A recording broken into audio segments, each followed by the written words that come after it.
பேராசிரியர் அருணன், உங்கள்கிட்ட இருந்தே தொடங்குறேன். பாஜகவுக்கு வாக்களிப்பதற்கும் அதிமுகவுக்கு வாக்களிப்பதற்கும் வித்தியாசம் ஒன்றும் இல்லை. இப்போது விழித்திருக்காவிட்டால் எப்போதும் விடியல் இல்லை. அது ஏன் இப்போது விழித்திருக்காவிட்டால் எப்போதும் விடியல் இல்லை? ஒரு தேர்தல் தோல்வி மக்கள் தீர்ப்பு அப்படின்னு பார்க்க முடியாம இந்த தடவை தோத்துட்டோம்னா எல்லாமே முடிந்து விட்டது, விடியலே இல்லை அப்படின்னு சொல்லக்கூடிய அளவுக்கு என்ன நடக்குது? அவ்வளவு அவசியமான ஒரு கருத்தா? இல்ல, அப்படி பாஜகவினுடைய திட்டம் என்பது இருக்கு. மூன்றாவது முறையாக மோடி வந்தால் என்ன ஆகும்? அதற்கு மோடி அவர்களே கோடி காட்டி இருக்கிறார். இந்த 10 ஆண்டு கால ஆட்சி ஒரு ட்ரெய்லர் தான்யா, மெயின் பிக்சர் இனிமேதான் இருக்கு என்று அவர்கள் தான் சொல்லியிருக்காரு. இப்ப ட்ரெய்லரே இவ்வளவு மோசம் என்றால் மெயின் பிக்சர் எவ்வளவு கேவலமாக இருக்கும் என்பதை மனதில் வைத்துக் கொண்டுதான் இப்பொழுது விழிக்காவிட்டால் பிறகு விழித்து பயனில்லை. ஏன்னா விஷயம் கைமீறி போயிருக்கும். அவங்க அரசியல் சாசனத்தையே சிதைத்து விடுவார்கள். அது அந்த ஒரு அடிப்படையில ஒரு யதார்த்த பூர்வமான ஒரு எச்சரிக்கையை முதல்வர் அவர்கள் கொடுத்து வருகிறார். இன்னும் நீங்க பார்க்கலாம், அவருடைய அதாவது பிரதமருடைய பேச்சுக்கள்லாம் பார்த்தா ரொம்ப வேதனையாக இருக்கு. ஏற்கனவே உணவு விஷயத்துல அவர் அங்க போய் பேசினாரு. வடக்கெல்லாம் பாத்தீங்கன்னா அசைவ உணவு சாப்பிடுகிறவர்களை ஒரு ஒரு தரம் குறைந்ததாக அவர் பேச்சுடைய அந்த சாரம் என்பது இருந்தது. புனிதமான சவான் மாதத்தில் ஆட்டிறைச்சியை சாப்பிட்டு பெரும்பான்மை மக்களின் உணர்வுகளை புண்படுத்துகின்றனர் அப்படின்னு அவர் விஷயத்தை முன்வைக்கிறார். தொடர்ச்சியா சொல்றார், இன்னைக்கும் சொல்லியிருக்கிறார், சனாதனத்தை இழிவுபடுத்தக்கூடிய இந்தியா கூட்டணியை நீங்கள் தண்டிக்க வேண்டும், இந்து தர்மத்தை ஒழிக்க வேண்டும் என்று பேசக்கூடிய அவர்களை நீங்கள் தண்டிக்க வேண்டும் பேசுறாரு. அவர் நம்பிக்கையை அவர் கருத்தை வைக்கிறாரு. மக்கள் தானே இறுதி எஜமானர்கள். அதையே நீங்க விமர்சன பார்வையோடு அணுகுறீங்க? இல்லங்க, ஒரு பிரதம மந்திரி 10 ஆண்டு காலமாக ஆட்சியில் இருக்கிறவர் தன்னுடைய சாதனைகளை சொல்லாம இந்த மாதிரி பேசுவது என்ன நியாயம்? இதுல ஒரு விஷயத்தை தெளிவுபடுத்த அவர் போற போக்குல நைட்டா சேர்த்து விட்டுறாரு சனாதன தர்மத்தையும் இந்து தர்மத்தையும். சனாதன தர்மம் என்று இவர்கள் சொல்லுவது இந்து மதம் அல்ல. நாம சனாதனம் என சொல்லுவது இந்து மதத்தை அல்ல. இந்து மதம் என்பது பன்மைத்தன்மை வாய்ந்தது. அதுல கோழி அடிச்சு கெடா வெட்டி சாமி கும்பிடுறவங்களும் இருக்காங்க, வெண்பொங்கலும் புளியோதரையும் வச்சு சாமி கும்பிடுறவங்களும் இருக்காங்க. இந்த சனாதனிகள் ஒருபோதும் இந்த கெடா வெட்டி கும்பிடுற சாமி கும்பிடுறதை ஏற்றுக்கொள்ள மாட்டாங்க. அந்த கண்ணோட்டத்துல இருந்து அவருக்கு பாருங்க, அசைவ உணவு, நான் சொல்றேன் சைவ உணவு சாப்பிடறோம் அவருடைய உரிமை. இவர் எந்த அளவுக்கு போயிட்டாரு? அசைவ உணவு உண்ணுவது என்பது முகலாயருடைய பாணிங்கிற அளவுக்குள்ள பேசுறாருங்க. அசைவ உணவு வந்து இந்துக்கள்ல பெரும்பான்மையோட அசைவ உணவு தான் சாப்பிடுறாங்க. வட ஓரிரு மாநிலங்கள்ல வேணா அசைவ உணவு சாப்பிடுறவங்க அதிகமா இருக்கலாம். இது இந்துக்களுக்கு இது பேச்சு. அசைவ உணவு சாப்பிடுறவங்களை தரப்பறிவாக பேசுகிறேன் நானு. இது இந்து மத பேச்சு அல்ல, சனாதன பேச்சு. இங்கதான் வித்தியாசம். இந்துக்கள்ல சைவமும் உண்டு, அசைவ சாப்பிடுறவங்களும் உண்டு. ஆனால் சனாதனிகள் என்னன்னா மாமிச உணவு சாப்பிடுவதை அப்படி தாழ்வாக பார்க்கக்கூடியவங்க. அந்த பார்வையை நாட்டின் பிரதம மந்திரி எதிரொலிக்கிறாரு. அதுல ரொம்ப வேதனையா இருக்கு. அதான் முதலமைச்சர் என்ன உணவு சாப்பிடுறது எந்த விஷயத்துக்குள்ள நாட்டு பிரதம மந்திரி போறாரு. இது என்ன நியாயம் என்று கேட்கிறாரு. அது மட்டும் இல்ல, நான் கேட்கிறேன், சனாதன தர்மத்துல சாதி உண்டா இல்லையா? இல்ல திரு அருண், நம்ம சனாதனம் நிறைய நம்ம விவாதிச்சிருக்கோம், நம்மளே பல விவாதங்கள்ல ஈடுபட்டிருக்கோம். ஓகே ஓகே, நான் சொன்னதுனால நீங்க விளக்கம் கொடுக்குறீங்க, எனக்கு புரியுது. ஒண்ணு இல்ல, ஒரே ஒரு பாயிண்ட் தான். சனாதன தர்மத்துல சாதியம் உண்டா, பெண்ணடிமைத்தனம் உண்டா, மனு தர்மம் உண்டா இல்லையான்னு சொல்லுங்க. அவங்கள மொத்தமா ஒட்டுமொத்தமா வந்து சனாதன தர்மம்னா இந்து மதம் தான் சொல்லி இந்து மக்களுடைய ஓட்டாக்குடி வாங்கி கொள்ளலாம்னா இது ரொம்ப மிக மிக மோசமான, என்ன சொல்றது, மிக மிக மோசமான தந்திரம். ஓகே, இல்ல இன்னைக்கு அதிமுக பத்தி நீங்க சொன்ன பாயிண்ட்டுக்கு வர்றேன். சொல்லுங்க. அங்க வந்து அவர் என்ன சொல்றாருன்னா பாஜகவுக்கு ஓட்டு போறது அதிமுக ஓட்டு போறது ஒண்ணுதான் என்ன சொல்லி இருக்காரு பாருங்க. அதுக்கு அவர் சொல்லுகிற ஒரு முக்கியமான காரணம், பாஜக தான் அதிமுகவின் கொள்கை எதிரி என சொல்லி இருக்கிறாரா எடப்பாடி? அதுக்கு முக்கியமான பாயிண்ட் என்று நான் பாக்குறேன். ஓகே, ஏன்னா அப்படி அவர் பேசுறது இல்ல. அவர் வந்து இங்க பாஜக தலைவர் அண்ணாமலையாரை ஏற்று பேசுறாரு. ஏன்னா அண்ணாமலை வந்து அவர் அதிமுக காணா போகும், அவருக்கு கணக்கு இருக்குல்ல, டிடிவிக்கு என்ன கணக்கு, கீழே அதிமுக எல்லாம் வந்துருக்கியா அப்படின்னு அவர் ஒரு கணக்குல, ஆகவே அவரை தாக்குறாரு. ஆனா இப்பவும் கவனிங்க, பிரதமர் மோடியை பெயர் சொல்லி எடப்பாடியா நாளையோட பிரச்சாரம் முடிய போகுது. சரி, இந்த கணவரை பேசலங்க. இல்ல நேத்து ஒரு அறிக்கை விட்டிருக்காரு, நீங்களும் பார்த்திருப்பீங்க. அதிமுகவின் தொண்டர்களின் உழைப்பையும் அர்ப்பணிப்பையும் பற்றி அறியாத பாரதிய ஜனதா கட்சி சில திடீர் தலைவர்களை ஊக்குவித்து நம்மை சீண்டி வருகிறது. அவர்களுக்கு சரியான பாடத்தை கற்பிக்கும் வண்ணம் புரட்சி தலைவி அம்மா அவர்கள் காட்டிய பாதையில் தயங்காமல் செயல்படுங்கள். நாம் அம்பு சண்டைக்கு போவதில்லை, வந்த சண்டையை விடுவதில்லை. நம்மை சீண்டி பார்க்கும் இந்த சிற்றறிவு மனிதர்கள் இதை உணர்ந்து கொள்ளட்டும். இதுக்கு மேல என்ன காட்டமா விமர்சிக்கணும் நீங்க நினைக்கிறீங்க, எதிர்பார்க்கிறீங்க? அதுல எங்க மோடி பேர் இருக்கு? இல்ல, மோடி சொன்னாதான் உங்க பாரதிய ஜனதா கட்சின்னு சொல்லிட்டாங்க, அப்புறம் என்ன எதிர்பார்க்கறீங்க? இல்லங்க, எனக்கு புரியலங்க. பாஜக கட்சின்னு சொல்றாரு, பிரச்சனை வந்து மோடி தான் மீண்டும் பிரதமர் ஆகணும் பாஜக சொல்லுது. அவரும் சொல்றாரு மோடி கேரண்டி தான். பாஜகவுடைய தேர்தல் அறிக்கையிலேயே பாருங்க, ஒரு கட்சி தேர்தல் அறிக்கையிலேயே ஒரு தலைவரை முன்னிலைப்படுத்தி அவருடைய கேரண்டி அப்படின்னு தான் போடுறாங்க. அப்ப அவரை பதில் சொல்லணும்ல. ஏற்கனவே இருந்த 10 ஆண்டு கால மோடியுடைய ஆட்சியை பற்றிய அதிமுகவினுடைய எடப்பாடியாருடைய மதிப்பீடு என்ன, அது மீண்டும் வரணுமா கூடாதா சொல்ல மறுக்கிறாரு. அடுத்து மிக முக்கியமான பாயிண்ட், அவர் என்ன பேசியிருக்காரு, இன்னொரு புறம் இந்தியா கூட்டணி எப்போதும் மத்தியிலே ஆட்சி அமைச்சாது என்று எடப்பாடியார் பேசிட்டார். அத நான் கூட செக்அப் பண்ணிட்டு வர்றேன். நியூஸ் ஜேல வந்து அது பெருசா போட்டிருக்காங்க. இந்த பக்கம் வந்து வர்றதெல்லாம் உண்மைதானான்னு பார்த்தா அப்படின்னு எனக்கு புரிய.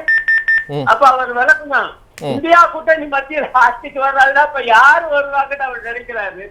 2 கூட்டணி கிடையாது, அகில இந்திய அளவுல போட்டி நடக்குது. ஒரு பக்கம் பாஜக கூட்டணி மோடி தலைமையிலான கூட்டணி, இன்னொரு பக்கம் இந்தியா கூட்டணி.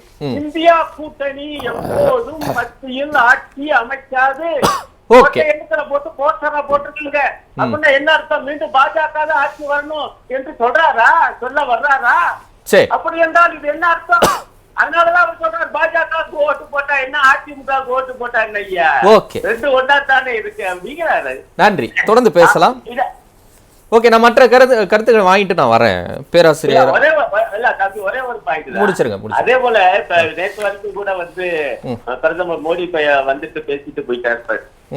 அவரு கூட கவனிங்க, அதிமுகவை விமர்சித்து பேசல, எடப்பாடியார் பேர சொல்லல. ஆனா ஜெயலலிதா எம்ஜிஆர் வேற போடுறாரு. ஆனா அதிமுக விமர்சிக்க மாட்டாரு. இதையும் கணக்குல வைத்துக் கொள்ளுங்க. ஒரு இந்த வாதத்தை அவரு நண்பர் கலை வந்து ரொம்ப நாளா சொல்லிட்டு வர்றாரு.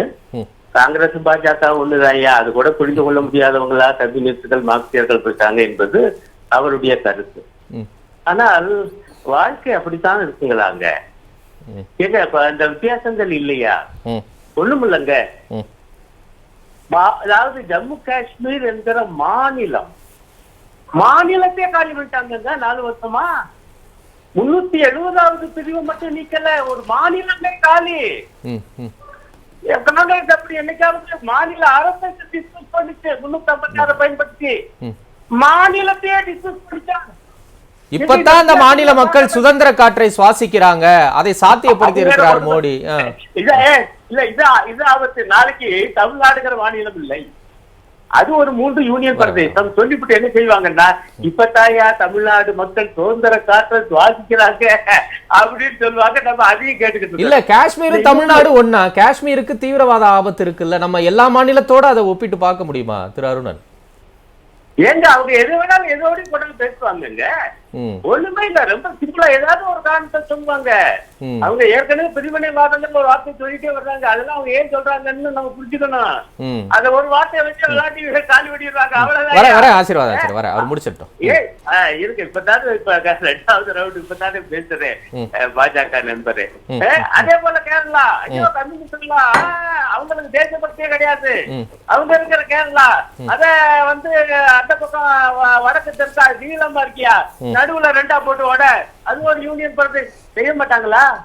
இதுல மிக முக்கியமான வித்தியாசம் என்னன்னா, காங்கிரஸ் கட்சிக்கும் பாஜகவுக்கு இடையில வித்தியாசம். பாஜக RSS என்கிற அமைப்பின் அரசியல் பிரிவு. அப்படி காங்கிரஸ் எதனுடைய அரசியல் பிரிவு அல்ல. அந்த RSS உடைய கோட்பாடு என்ன? இங்க ஒற்றையாட்சி முறைதான் வேணும், மாநிலங்கள் கூடாது. இது 1950களில் போட்ட தீர்மானம் மட்டுமல்ல, அது உருவாக்கிய ஜனசங்கமே அப்படித்தான் சொல்லுச்சு. அதனுடைய தலைவர் குருஜி கோல்வால்கருடைய கருத்தை அதுதான் இப்போ புத்தகம் போட்டு விற்கிறாங்க தமிழ்லையும் ஞானகன்.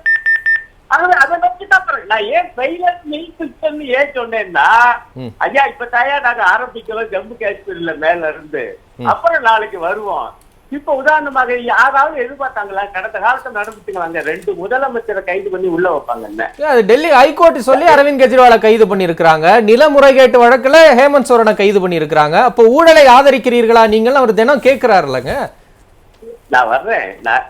அதாவது ஒரு முதலமைச்சர் மேல இப்படி ஏதேனும் பழியை போட்டு அவரை கைது பண்ணி உள்ள வச்சு அந்த அரசாங்கத்தை கலைக்கலாம் என்கிற ஒரு புதிய தந்திரத்தை நீங்க இந்த வழக்குகள் அந்த புதிவுகள் அதெல்லாம் வரட்டும். அது உச்ச நீதிமன்றத்துல இருக்கு.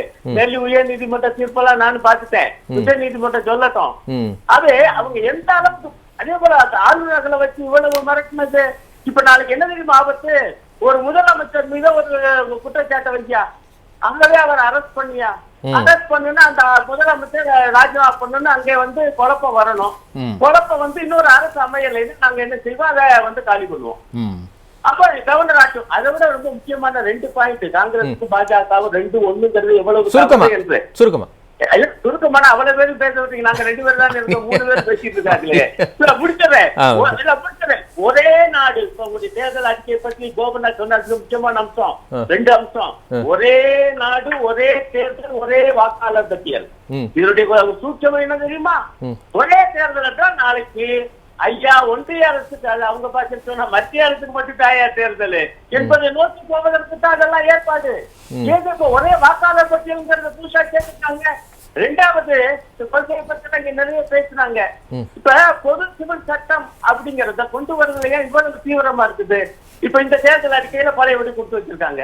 இப்ப நான் கூட அதான் கேட்டேன், பொதுனா என்னையா? ஒண்ணுமே இல்லைங்க. இப்ப தமிழ்நாட்டுல அறிஞர் அண்ணாவுடைய ஆட்சி காலத்துல சுயமரியாதை திருமணம் என்பது சட்டபூர்வமாக்கப்பட்டு அது சேர்க்கப்பட்டது சட்ட புத்தகத்துல. நான் கேட்கிறேன், இப்ப எஸ்.ராஜா கூட ஒரு பதிவு போட்டிருக்காரு, நான் அதுக்குதான் பதில் சொல்லிட்டு வந்தேன். சரியா, மத ரீதியா தனித்தனியா சிவில் சட்டமானாரு. நான் கேட்டேன், அப்படி என்றால் சுயமரியாதை திருமணம் தான் பொதுவான திருமண முறை என்று சொல்ல ஒப்புக்கொள்ள பாஜக தயாரா? நான் சொல்றேன், அவங்களுடைய நோக்கம் என்ன தெரியுமா? எல்லா மதத்தவரும் அக்னியை வலம் வருகிற அந்த புரோகித முறையிலான திருமணத்தை தான் நடத்த வேண்டும் சொல்ல போறாங்க. இனிமே கூட சொல்ல போறாங்க. இப்ப வந்தது மாநிலங்கள்ல அவங்க மாநிலத்திலே என்ன வந்திருக்குங்க அதை படிங்க முதல்ல. சரி இருங்க அவரே பேசட்டுங்க. சரி ஓகே அருணன் முடிச்சிருங்க. அருணன் நீங்களே பேசுங்க. என் கருத்தை ஏன் இப்படி தவிக்கிறார்? நான் கேட்க பதில் வரல. பொது சட்டம்னா என்ன? பொது திருமண முறை எது சொல்லுங்க. தயாரா? அகில இந்திய அளவுல அவங்களுடைய என்ன எண்ணம் இது கூட நமக்கு தெரியாது. நன்றி. ஒண்ணு இன்னும் கேட்கிறேன், இன்னும் மேற்கு வங்கத்துல போய் பேசிட்டார் மிக மோசமாக சிறுபான்மை மக்களுக்கு எதிராக நாட்டுடைய பிரதம மந்திரி மிக மோசமான பேச்சு. இங்க நான் சொல்லவே சங்கடமா இருக்குது.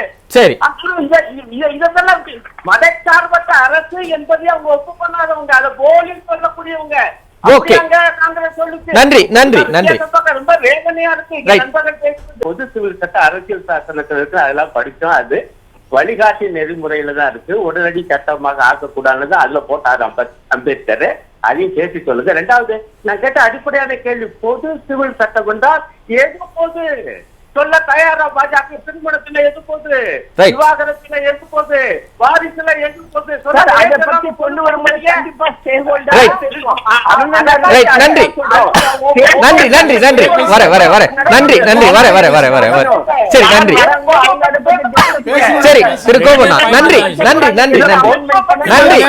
அவர் இந்து சட்டத்தை திருத்த, இந்து பெண்களுக்கு ஆதரவாக திருத்த அண்ணல் அம்பேத்கர் முயன்ற பொழுது அவரை எதிர்த்து டெல்லி நகர வீதிகளில் பெரிய ஆர்ப்பாட்டத்தை நடத்தியது RSS.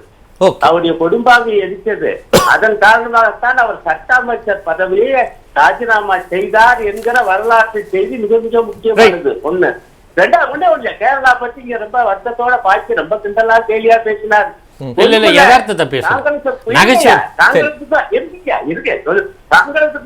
கம்யூனிஸ்ட் கூட்டணிக்கு இடையில அங்க போட்டி தான்.